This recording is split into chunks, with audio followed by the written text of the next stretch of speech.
Hello dear students, अब हम करेंगे class 10 political science chapter 1 power sharing का दूसरा इंपॉर्टेंट क्वेश्चन।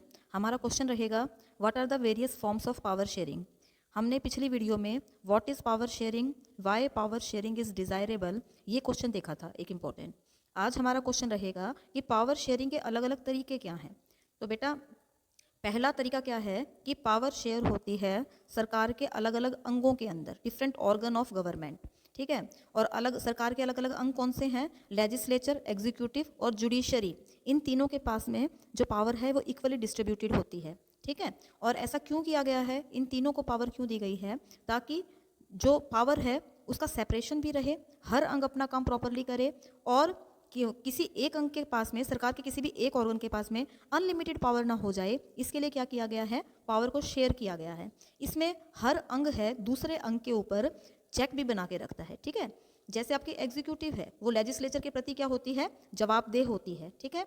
जो आपकी जुडिशरी है वो भी एग्जीक्यूटिव और लेजिस्लेचर पे निगाह बना के रखती है कि वो संविधान के अकॉर्डिंग ही कानून बनाए। इस तरह क्या होता है? एग्जीक्यूटिव, जुडिशरी और लेजिस्लेचर एक दूसरे के ऊपर चेक और बैलेंस बना के रखती हैं, ठीक है बेटा। जो आपकी एग्जीक्यूटिव होती है वो लेजिस्लेचर के प्रति जवाबदेह होती है, ठीक है।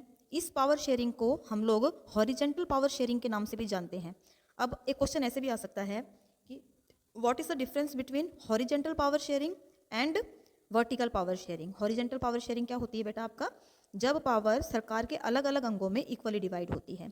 अब हॉरिजेंटल पावर शेयरिंग का दूसरा नाम क्या है? तो इसको हम चेक और बैलेंस थ्योरी भी कहकर पुकारते हैं, जिसमें एक जो ऑर्गन है दूसरे के ऊपर चेक बना के रखता है, बैलेंस बना के रखता है, ठीक है बेटा। आई थिंक समझ में आ गया होगा आपको ये।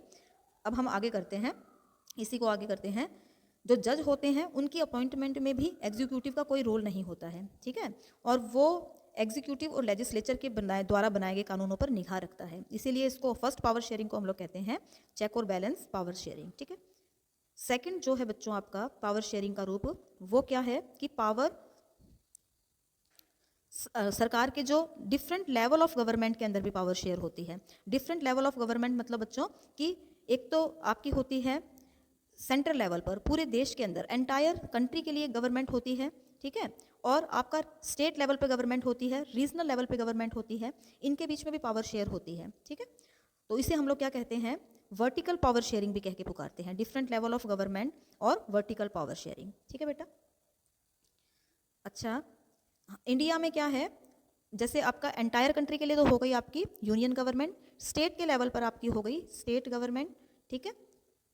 लेकिन हर कंट्री में आपका लेवल ऑफ गवर्नमेंट हो ऐसा नहीं है। भारत के अंदर है लेवल ऑफ गवर्नमेंट, हमने बेल्जियम का एग्जांपल देखा था, वहाँ पर भी क्या है आपका लेवल ऑफ गवर्नमेंट है वहाँ पर, ठीक है बेटा। तो ये है आपका वर्टिकल पावर शेयरिंग। तो आपने क्या सीखा इन दोनों पॉइंट में कि दो तरह से पावर शेयर होती है। एक तो है आपका हॉरिजेंटल पावर शेयरिंग, जिसमें पावर सरकार के अलग अलग अंगों के बीच में डिवाइड हो रही है। दूसरी है आपका वर्टिकल पावर शेयरिंग, जिसके अंदर जो पावर है कंट्री में वो सरकार के अलग अलग लेवल पर डिवाइड हो रही है। अलग अलग लेवल कौन से? यूनियन सेंटर लेवल पर यूनियन गवर्नमेंट, स्टेट लेवल पर स्टेट गवर्नमेंट, रीजनल लेवल पर आपकी जो रीजनल पॉलिटिकल पार्टीज, जैसे भी आपका कह सकते हैं, रीजनल लेवल पर आप कह दोगे पंचायती राज सिस्टम आपका, ठीक है बेटा, लोकल गवर्नमेंट आपकी, इस तरह से, ठीक है। अगला जो हमारा पावर शेयरिंग का रूप है कि पावर है वो सरकार, जो सोसाइटी है वो उसके अलग अलग सोशल ग्रुप्स में भी, डिफरेंट सोशल ग्रुप में भी पावर डिवाइड होती है।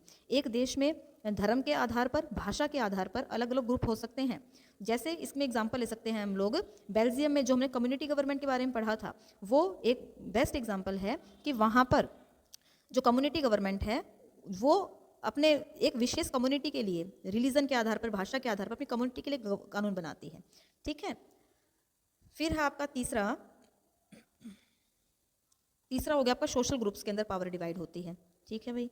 चौथा है आपका जो पावर है वो अलग अलग पॉलिटिकल पार्टीज के बीच में डिवाइड होती है, पॉलिटिकल पार्टीज के बीच में, प्रेशर ग्रुप्स के बीच में, और अलग अलग मूवमेंट्स हैं वो भी प्रभावित करते हैं पावर शेयरिंग को।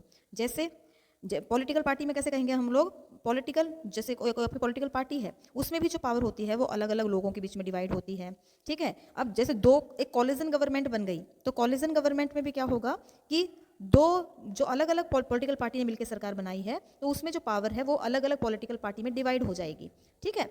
और क्या कह रहा है, जैसे एक देश के अंदर ना बहुत सारे आपके प्रेशर ग्रुप भी होते हैं, जैसे ट्रेडर्स के, बिजनेसमैन के, इंडस्ट्रियलिस्ट के, फार्मर्स वगैरह के, तो ये भी किसी ना किसी रूप में जब सरकार कानून बनाती है तो इन प्रेशर ग्रुप्स को ध्यान में रखकर सरकार कानून बनाती है। तो हम कहेंगे कि कुछ पावर इन आपके प्रेशर ग्रुप्स के अंदर भी है। तो इस तरह बच्चों हम लोगों ने क्या देख लिया कि जो पावर है वो आपकी पावर शेयरिंग के अलग अलग तरीके क्या हैं, horizontal power sharing, vertical power sharing, community government के बीच में, सोशल ग्रुप्स में डिवाइड पावर शेयरिंग, और चौथा पॉइंट है आपका political party, pressure group, movements वगैरह, इनमें भी क्या होती है, पावर शेयर होती है। थैंक यू बच्चों।